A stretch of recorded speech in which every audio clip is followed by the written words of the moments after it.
In 2005, a group of Brazilian criminals executed one of the most daring heists in modern history. No weapons, no alarms, no violence, just precision, patience, and a tunnel leading directly under one of the most secure vaults in the country. This is the unbelievable true story of the Banco Central heist, a robbery that shocked the world, not because of its brutality, but because of its brilliance.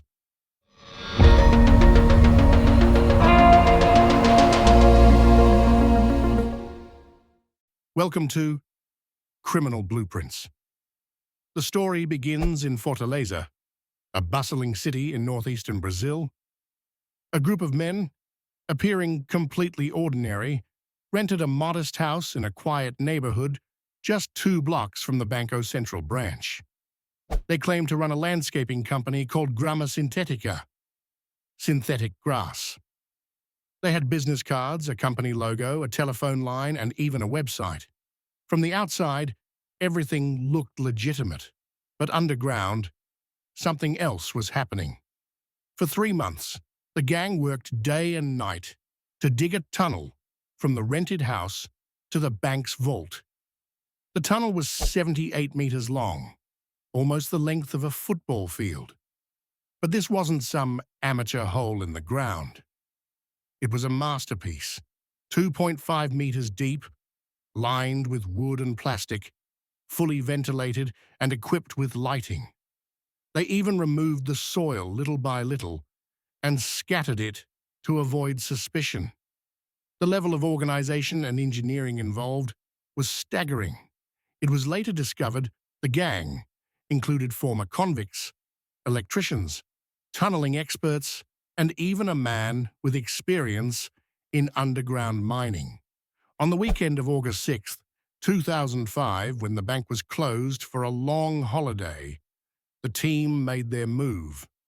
After months of digging and careful planning, they broke through the floor of the bank vault.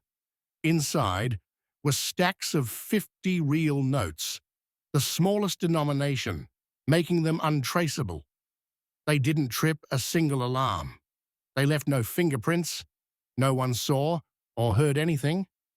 In total, they took 165 million Brazilian reais, about 70 million US dollars. Over 3 tons of cash was carried back through the tunnel, all in silence. By the time the bank reopened on Monday, the vault was completely empty.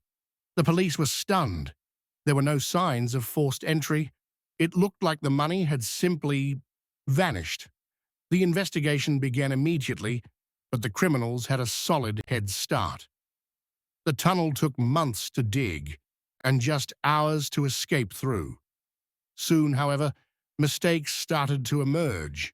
One member, Luis Fernando Ribeiro, was spotted spending large amounts of money on cars and properties. Another was caught trying to exchange large amounts of cash at once, and internal tensions started to rise. Some members argued, others got greedy. Within weeks, the police had identified over 25 suspects.